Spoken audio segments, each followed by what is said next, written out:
Thank you, Deputy Chair of Chairs, for the invitation.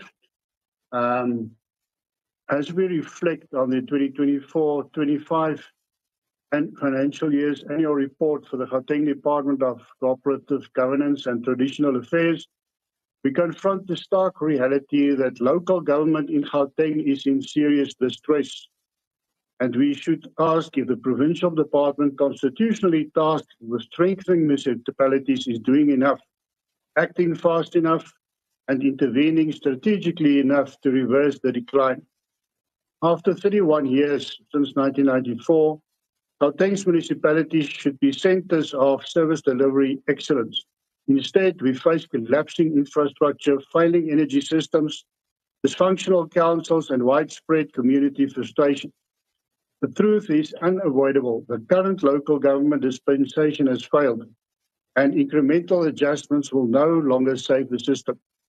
This annual report reflects the depth of the crisis, with the first reference to the disaster management plan. A critical requirement for municipal readiness has been deferred yet again to the 2025-26 financial year. A plan delayed is a disaster response denied, Honourable Chair, Deputy Chair of Chairs. Gauteng's high-risk communities remain vulnerable because of coordination, planning and accountability remain weak.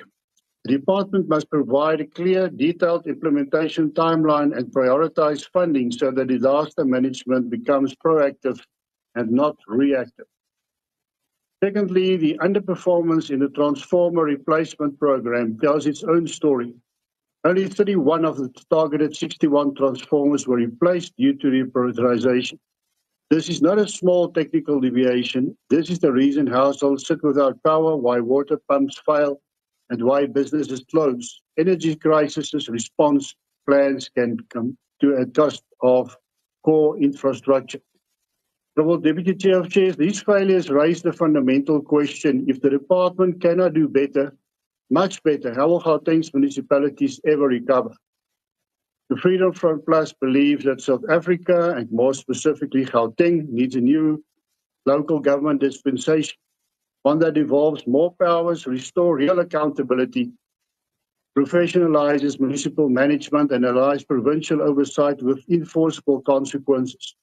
The province must shift from a passive monitoring to active intervention technical support teams, infrastructure rescue plans, and mandatory performance frameworks. Only a bold structural shift will stabilize local government in Gauteng. We cannot continue with a system that has already proved it cannot deliver. Thank you, Deputy Chair of Chairs.